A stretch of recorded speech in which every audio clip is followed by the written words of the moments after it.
Happy Earth Day, everyone! Today, because it's Earth Day, I thought I would read you a story about saving our planet. It is called Zebo and the Dirty Planet, and it is by Kim Fernandez.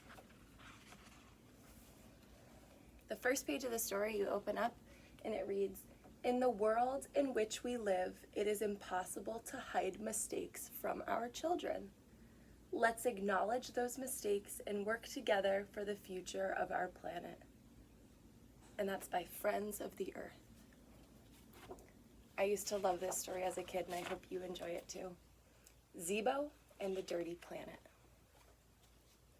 This is Zebo's planet. The air is clean and fresh. Crystal clear waters gurgle in the streams. "This is a wonderful planet home," said Zebo.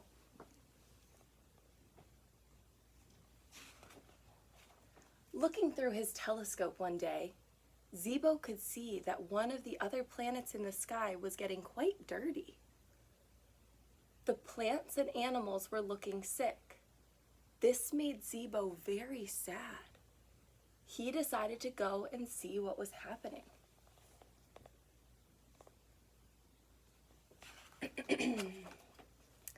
Zebo climbed into his spaceship and flew off into the sky. He went past the stars and over the moon until he finally reached the Dirty Planet.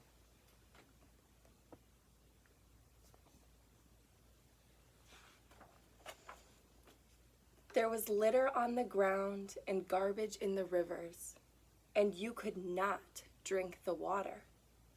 Now Zebo knew why the animals were looking sick. "I must do something to help them," he said, and this is what he did. Zebo went to very hot places and very cold places, places that were very wet and places that were very dry. Onto his spaceship he loaded 2 of each kind of animal that was in danger.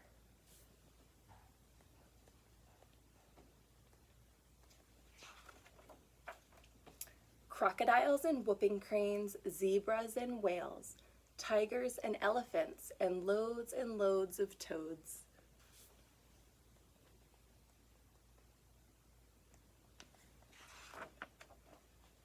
When all the animals were safely on board the ship and the toads were happily hopping in the bathtub, Zebo flew away from the Dirty Planet, over the moon and past the stars.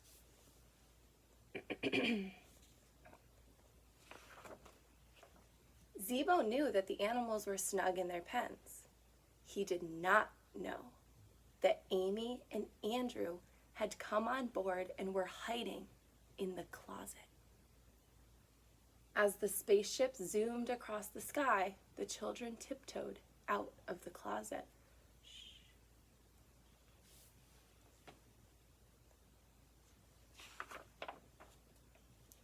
"I wonder where we're going," said Andrew. "Are you scared?" asked Amy. "Of course not," said Andrew. "Let's go see the animals." The children wandered all around the ship until they came to a door. "I wonder what's in there," said Amy, turning the knob. "What do you think is going to be behind that door? Do you remember what Zebo put away?"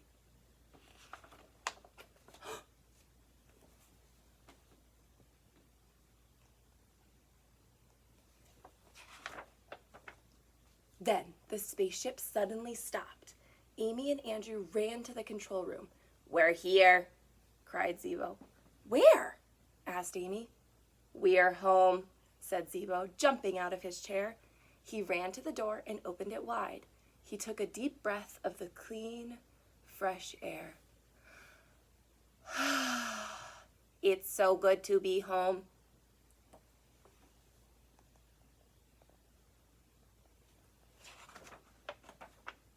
Zebo got busy unloading the animals, every bird and every beast, and every creature from the sea.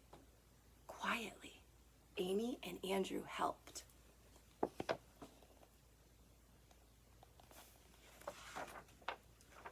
When they were finished and the animals were exploring the planet, Zebo turned to the children and said, I don't remember loading you onto the ship. Who are you? I'm Amy, and this is Andrew. We followed you onto your ship to see what you were doing with the animals. Was that a good thing to do? Were they being safe by getting onto the ship?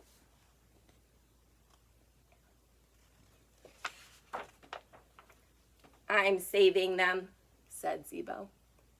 On your planet, many kinds of animals disappear forever. Why does this happen? Asked Amy. Because, said Zebo, your people are not keeping their planet clean. They throw garbage in the water.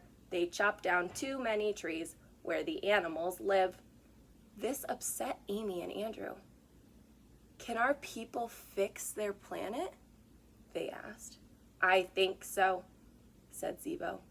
But they have to want to very much.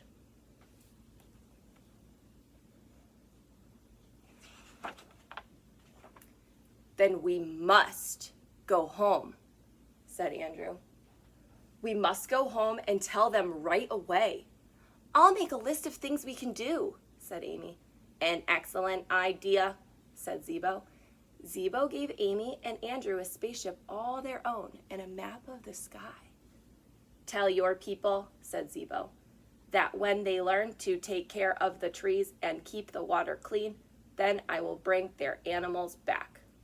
We will tell them, said Amy and Andrew, and they set off towards the stars. The beginning.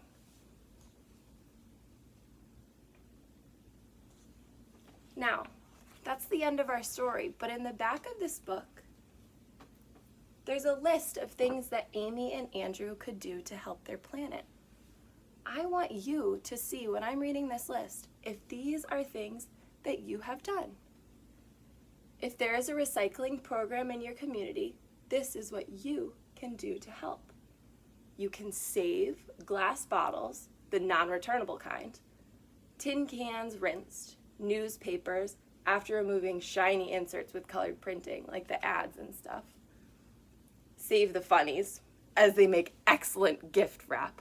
My mom always used to wrap my gifts in newspaper with comics and things like that because it's really, really cool to look at, and then you get to unwrap a present. And you can also save plastic bottles, but you can always find out which ones can be recycled. If there is no recycling program available to you, this is what you can do to start your own. Save these items that I just read above so they can be used again. Rubber bands, string, plastic closing tabs, gift wrap, bows, flatten and fold clean paper bags or plastic bags. Then help shoppers in your family remember to take them back to the store. Now in Connecticut, we aren't using plastic as much as we used to. If you've gone to the grocery store with a family member, you'll notice that there are some paper bags, but they're trying to encourage you to bring your own. So I keep my reusable bags in my car, and then I bring them to the grocery store with me. Other ways in which you can help. Do not litter. Turn off lights and TV when you leave the room. Bring your own cloth shopping bag to the store, just like I do. So those are the things on Amy and Andrew's list. But I would love to hear things that are on your list or your family's list. So comment below, or also you could send me a message on Google Classroom or on Dojo or any of the platforms that I work with you guys on. And I want to hear how you are helping to save our planet and to save our animals. You know my love for zebras and seals and elephants. So how are you helping them? I can't wait to hear from you. Happy Earth Day. Bye.